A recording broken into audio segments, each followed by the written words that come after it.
My name's Andrew Smith, and I'm pleased to represent Ayton Global Research here today. Susan Ayton is the founder and managing director of Ayton Global Research, the go-to research company for many global brands. Susan has asked me to extend her thanks to the Image Group chairman for giving her the opportunity to address everyone today here at the Middle East Retail Forum. I personally have been in the UAE for 5 years, having a backdrop in various industries, including cosmetics, toiletries, luxury brands, environmental projects, merchant banking, diamond and gold. I've been lucky to have traveled extensively and have used this experience to spot gaps in various markets. Ayton Global Research is an international research agency which specializes in making the best advertising claims for your products. Here in Dubai, Susan has built up a great reputation for honesty and integrity within the retail industry, and I can assure you that you will learn a lot from her bespoke lecture today.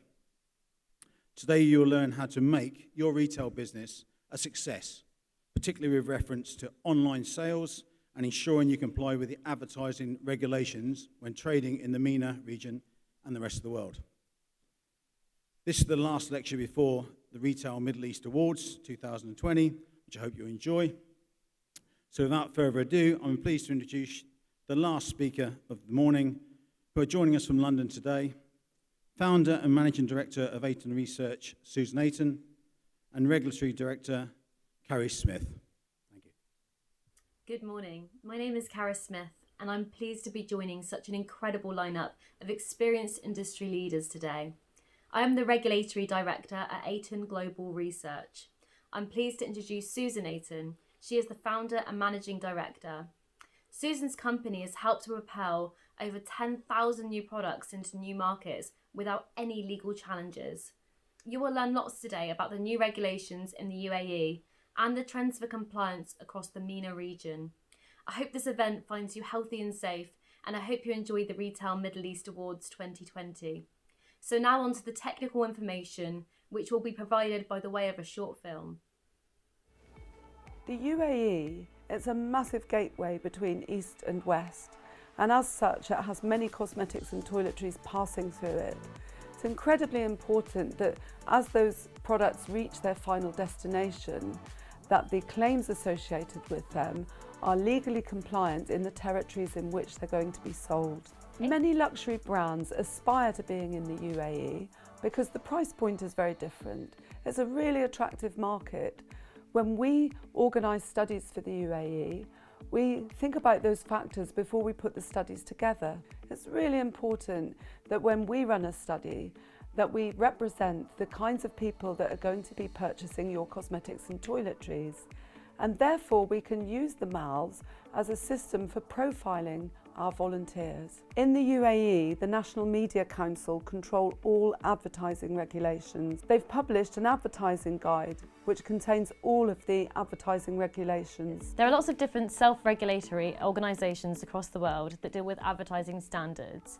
If you go against these advertising standards and break their code of conduct, you could have your adverts removed from things like magazine, TV, online, anywhere. The UAE has its own self-regulatory organisation called the Advertising Business Group, the ABG. The Advertising Business Group have been working on making standards which are compliant with ICAS regulations, again to bring them back into the entire picture of what's happening globally with advertising standards. The advertising standards authorities all around the world are uniting in terms of what they think we should be providing in the way of evidence. All of the standards are very, very similar, but there are some exceptions between one country and another. At Ayton Research, we understand that we're dealing with highly valuable intellectual property, such as your ingredients list and formulations and methodologies. We make sure our servers are protected. We make sure they're encrypted and that data in transit from us to our clients to our participants is fully protected. We need to make sure that access is controlled and the data is retained and harmonised with your internal policies and your internal procedures. It's incredibly important that you prepare the information in your product information pack when you're selling products in the UAE or indeed all of the MENA region. And this is because there's a very short timeline between running a consumer study, putting a product on the market and potentially having to address some kind of challenge in court, you have just 2 weeks in which to collect your evidence to back up your claim. In the UAE, indeed in all of the Middle East, special consideration has to be taken for the halal sector. When conducting consumer studies on anything that is labelled halal, there needs to be a process of due diligence.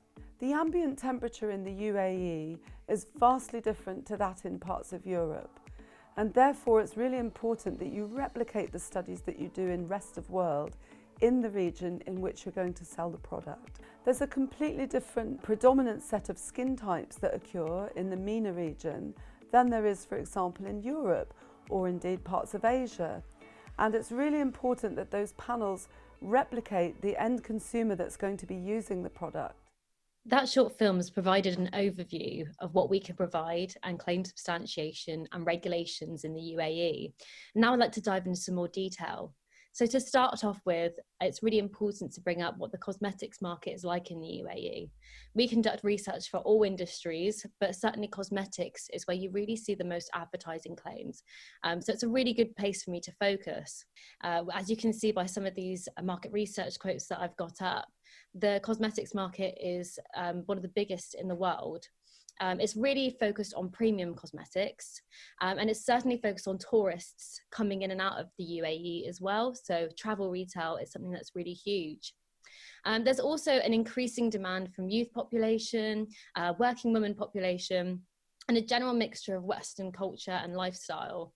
So it's certainly something we're really seeing grow and continue to grow. There is an impact from COVID-19. There's an impact on every industry, and it's something we can't ignore at the moment. There is a global pandemic.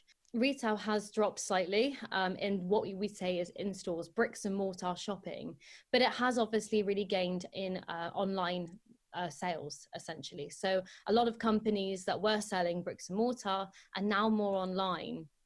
People will also be really going into the categories that make them feel good about themselves, look after themselves.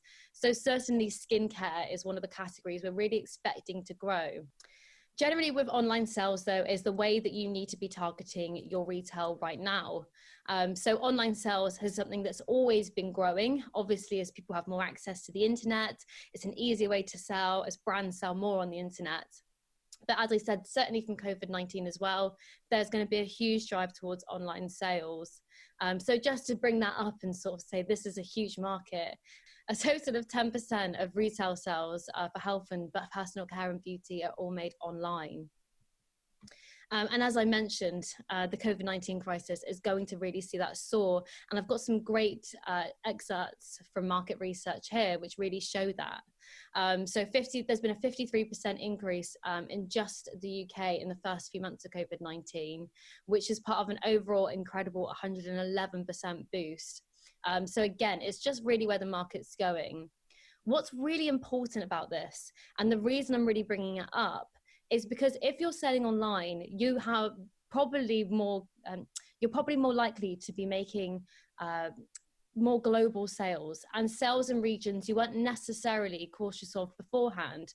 And this means you have to be really conscious of the advertising regulations in those territories, and if your claims are going to be up to those advertising regulations on your products.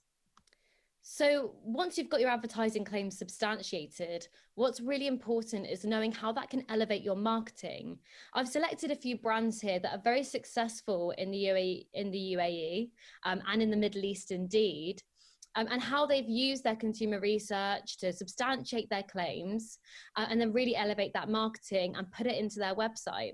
So these are 3 screenshots I've taken from these brands' websites, and you can see the claims that they've got on there. It's really important at the moment. The consumers that you're looking at in the world are much more clued up than they maybe used to be, and they're really conscious of looking at claims on your products, whereas people might not have thought about the claims before, just seen the benefits and kind of hoped that I hope they'd be substantiated without looking at that evidence. Whereas now it's really important to quote that evidence whenever you're marketing your product. So as you can see, Charlotte Tilbury, Huda Beauty, as we know, are a huge spokesperson for beauty in Dubai. They've also got their claims on their website, and also Estee Lauder, who are a huge global brand, and you can also see their claims there. It's also really helpful for social media. So we've got Origins, who have got their consumer research study. 97% of felt smoother, softer skin, which is a huge claim that they're really, really pushing forward to their consumer. And also Elemis as well have got 91% of people agreed that this frothy, soothing cleanser left their skin feeling gently cleansed, purified and refreshed. These are fantastic claims, and it's great to see them really pushing that out there. What I'd like to talk about now is how we are able to substantiate those claims. So I've really shown you what the regulations are in the UAE and the Middle East, and how people have put their claims out onto their websites and social media, but how do they get that evidence so they can say those claims? So we did this study with a beauty brand, which is very popular in the UAE, and the product was a clay mask. So what they wanted to do was make sure that the evidence they held was suitable for the correct temperature and ambient temperature and skin type in the UAE, because that was a huge market for them. So they couldn't use data from, say, Europe, because it wouldn't reflect that actual use. But we really wanted to substantiate the claims that the skin is softer and smoother and that their imperfections were improved. I wanted to bring out some of the legislation in particular, because we mentioned the advertising business group earlier, but what does their code look like? What part of their code really talks about evidence? And this is that part. So all advertising claims and representations must be able to be supported by competent, independent and reliable evidence. And that's what we're able to provide. So the study protocol, it was in the UAE. We were investigating one product. We investigated it for 2 weeks, so they'd have enough chance to use the product a few times. We wanted all skin types. We had a large age range, because it's a large age range that was their target consumer. And they needed to have blemishes and skin redness, because as we mentioned, one of their claims was about skin imperfections. What were the results and how did they make those into claims? So this is taken directly from our reports, where you get a summary of every single claim and question you want to ask and the percentage of people that agree with it. So what we're really interested in for claims is the percentage of people. And you can see they've all got an asterisk, which means they've passed their pass mark.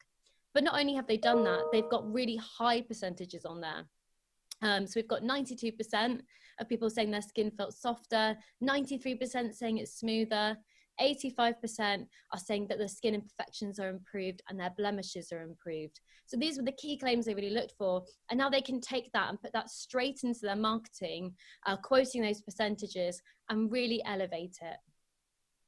It's also important to talk about what you shouldn't do and the kind of penalties that are out there. And this is just examples of some news articles that I've taken, which really show how the UAE is cracking down on people with misleading adverts. And there's really hefty fines there, as you can see. So do be really cautious and ensure if you've got any advertising claims on your products, they're always substantiated by independent and verifiable evidence. Everything's become much more complex in terms of making claims that go on television and radio and in any kind of broadcast media. And in particular, we've now got to consider vloggers, bloggers and celebrity endorsements. And one of the issues is that all of those people have to state what their remuneration is for what they are saying about the product, unless the evidence comes from independent research, from consumer studies such as we conduct. Even in countries that don't have industry lead bodies, there may be local laws, and you should always check to make sure that there are no local laws regarding advertising standards that you may be offending when you take your product into that country. Thank you so much for listening to our presentation today. There's our contact information, and please do feel free to get in touch if you've got any further questions or if you'd like to talk about a project. I really hope you enjoy the awards ceremony and the rest of this event.